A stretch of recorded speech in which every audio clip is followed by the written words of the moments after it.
Hola, ¿qué tal? Tengan todos muy buenos tiempos. Vamos a comenzar con esta explicación sobre estadística descriptiva. Mi nombre es Omar Moreno Almazán y vamos a tratar de entender este proceso estadístico. Para poderlo entender, vamos a comenzar por un ejemplo.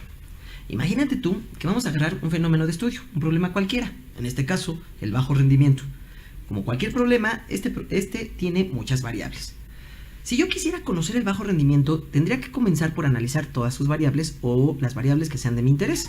Vamos a agarrar una, en este caso tipo de escuela. Tipo de escuela va a estar categorizada, va a estar en categorías, las escuelas públicas y las escuelas privadas. Cuando una variable es categórica, hemos visto que su análisis lo podemos hacer con un análisis de frecuencia, el cual se puede representar por medio de gráficas, como en este caso. Es muy sencillo porque cada una de las categorías va a representar el tipo de dato que quiero yo exponer. En este caso tenemos un número de 287 alumnos, el cual está distribuido en estas dos categorías. Pero ¿qué pasará si yo agarro una variable numérica, en este caso el rendimiento académico, en una escala del 5 al 10? Como sabemos, existe una cantidad infinita de datos entre el 5 y el 10, en términos decimales y demás, lo cual haría prácticamente imposible poder representar a 287 alumnos en una sola gráfica. Esto representa un gran problema. Por lo tanto, la estadística nos ofrece un proceso el cual nos va a permitir analizar variables numéricas. Este proceso, que es la estadística descriptiva, tiene sus beneficios. En primer lugar, te permite explorar y conocer las características de cualquier variable numérica. Te permite además comparar esa variable con otras variables semejantes. Te permite también determinar aquello que dentro de tu variable puede ser considerado normal con respecto a aquello que no lo es. Y esta determinación la hace de manera precisa, confiable y con muy pocos datos, sin necesidad de saturarte. Y además, la estadística descriptiva te permite describir toda tu variable, de tal manera que puedas tomar mejores decisiones al momento de hacer esta descripción. Y esta descripción la suele hacer en tres grandes grupos: el grupo denominado tendencia central, el grupo denominado dispersión y el grupo denominado medidas de distribución y de ubicación. Cada uno de estos grupos conjunta una serie de indicadores que vamos a revisar poco a poco. Empecemos por la tendencia central. Para esto, retomemos de nueva cuenta nuestra variable numérica. Hacemos un examen que se lo vamos a aplicar a 287 personas y este examen se califica en una escala del 5 al 10. Y voy a obtener una representación como esta. Esta representación le llamamos la curva normal. También se le conoce como la campana de Gauss, o también se le puede conocer como la representación gráfica de una ponderación Z. ¿Qué quiere decir esto? Que esta curvita nos indica que aquí adentro están situados todos los valores numéricos obtenidos por mi población. Desde los que sacaron 5, que son muy poquitos, los que sacaron 6, que son un poco más, 7, un poco más, y así sucesivamente, donde vuelve a disminuir a aquellos que sacaron 10. Esto es una representación normal. Y las medidas de tendencia central van a empezar por un punto importante, por el centro. Este centro, que es la punta a la cual le llamamos kurtosis, nos va a decir todo aquello que es considerado la parte más representativa de todos tus datos. Y las medidas que va a utilizar son el promedio o la media, que no se obtiene más que a partir de que sumamos todos los valores y los dividimos entre el número de datos; la mediana, que es el dato que queda justamente en medio si pudiéramos ubicarlos desde el más pequeño hasta el más grande; y la moda, que es el dato que más se repite. Estos tres datos en conjunto te van a dar aquello que es normal en esta población. Imaginemos, por ejemplo, que esta normalidad dentro de mi población quedó aquí situada, de tal manera que la media es de 7.7, la mediana es de 7.5 y la moda de 7.5. ¿Qué significaría esto? Que la mayoría de mis muchachos, de mis alumnos, sacó una calificación de 7.5 y que si yo pudiera juntar todas las calificaciones de este grupo, estaríamos hablando de que este grupo sacaría un rendimiento de 7.7. Este numerito nos está describiendo toda la población, todo aquello que es normal y sobre todo la forma en la cual numéricamente está situado el rendimiento de estas 287 personas. Si esto es considerado lo normal, pues evidentemente vendrá la idea de saber qué es considerado lo anormal. Agarrándonos del mismo caso, vamos a hablar de las medidas de dispersión. Entre las medidas de dispersión vamos a situar sobre todo las principales. La desviación estándar, que nos va a indicar un grado de separación. La varianza, que es el cuadrado de la desviación estándar y que es un elemento que nos va a servir para hacer cálculos y comparaciones más específicas. El hablar de puntos mínimos, hablar de puntos máximos y hablar de rangos, que es la distancia que existe entre un punto y otro. Estos valores nos van a decir hasta qué punto llega lo normal y hasta qué punto lo anormal. ¿Cómo es esto? Partamos del centro, partamos de las medidas de tendencia central.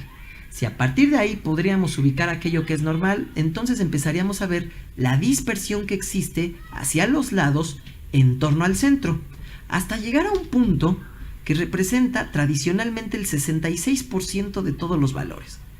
Este punto es el que nos va a indicar la desviación estándar. La desviación estándar te va a decir, a partir de las tendencias centrales, hasta dónde llega el punto de normalidad. En este ejemplo, el punto de normalidad llegaría desde el 6.3 hasta el 8.9. Esto querría decir que todos los alumnos que hayan sacado una calificación entre 6.3 y 8.9 son considerados alumnos que están en una calificación normal, en una calificación dentro de los parámetros que se describe en esta población. Pero tendríamos que prestar atención a aquellos alumnos que tuvieron una calificación menor a esta o una calificación superior a esta, porque en términos estadísticos están situados en una condición anormal. Por lo tanto, recordemos que desde la estadística, lo anormal será tomado como lo que la minoría tiene, mientras que lo normal es considerado lo que la mayoría hace o presenta. Hasta aquí la dispersión. Sin embargo, también hay otras medidas. Y vamos a hablar por las medidas de distribución, empezando por las de forma, con este caso que es la simetría. Vamos a hablar de tres condiciones de simetría.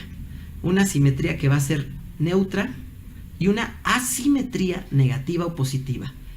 Estos nombres los adquiere a partir del lado hacia donde se están inclinando los datos. A partir del hecho de que cada eje tiene un polo positivo y un polo negativo, vamos a ver lo siguiente. Pensemos, por ejemplo, que en nuestro ejemplo vamos a obtener las medias de nuestras tres curvas. Vamos a darnos cuenta que cuando la curva es simétrica, la media queda justamente en medio de los datos. Hay la misma cantidad de un lado que del otro. Sin embargo, cuando la simetría se inclina hacia el lado negativo o hacia el lado positivo, es entonces cuando vamos a encontrar una curva inclinada, dependiendo del lado simétrico al que se vaya, la media. Para poder conocer esto, vamos a agarrar desde el punto más alto, es decir, desde la moda. Vemos en este caso que la moda, a partir de la moda, la media quedó hacia el lado izquierdo. Esto quiere decir que la mayoría de los datos se está inclinando hacia el lado izquierdo. A esto le vamos a llamar asimetría negativa.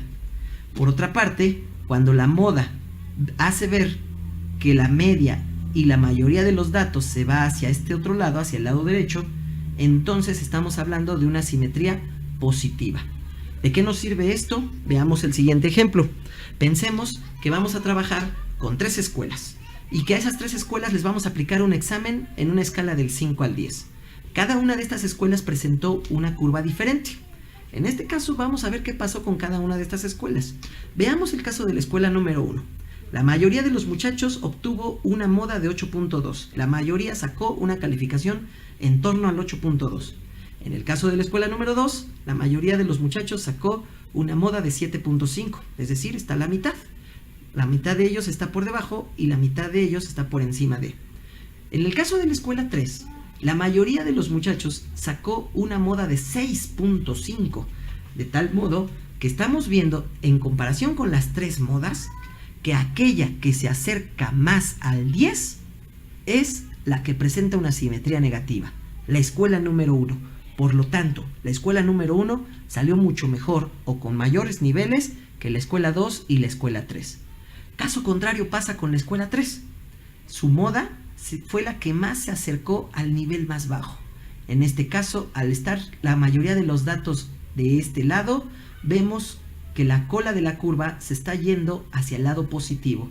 Entonces, esto querría decir que la mayoría de los datos quedó situada en el lado izquierdo, en el lado menor.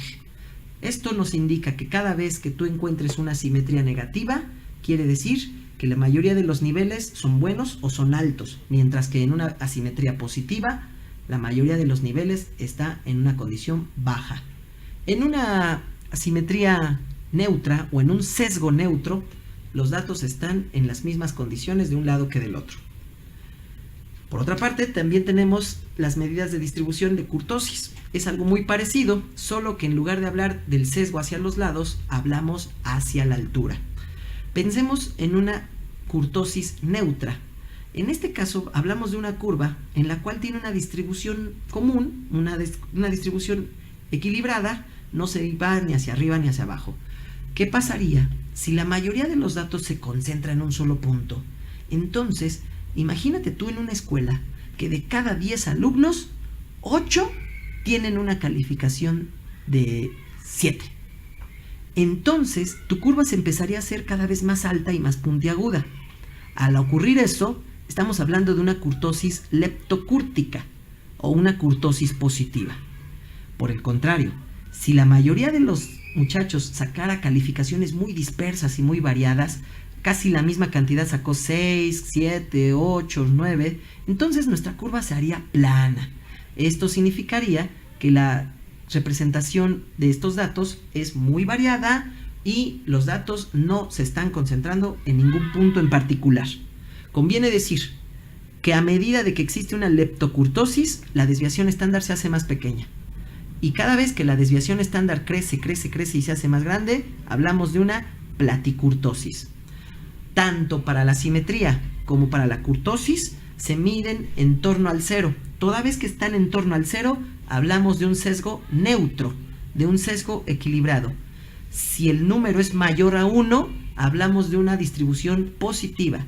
Si el número es menor a 1, hablamos de una distribución negativa. Y esto aplica tanto para la simetría como para la kurtosis. Otra de las medidas de distribución van a ser las medidas de posición. Imagínate que tienes tu puntaje, pero para entender mejor tu puntaje lo vamos a dividir en 4 partes. Y estas 4 partes son iguales. A estas 4 partes les vamos a llamar cuartiles. Habrá quienes quieren tomar su curva y dividirla en 10 partes iguales. A estas 10 partes iguales les vamos a llamar deciles. Y habrá quienes, teniendo un puntaje numérico, como en este caso, que tenemos un puntaje que va del 70 al 120, lo quieran dividir en percentiles, es decir, en 100 partes igualitas. Esto te va a dar mucha precisión. De hecho, la mayoría de las pruebas psicométricas, pedagógicas o de evaluaciones confiables están basadas en percentiles, porque habla de porcientos, habla de porcentajes. En este ejemplo, veamos que de una numeración que va del 70 al 120, una persona que haya puntuado 100 estará teniendo, en este caso, un equivalente a cerca del 23% en términos percentiles. ¿Qué querría decir esto?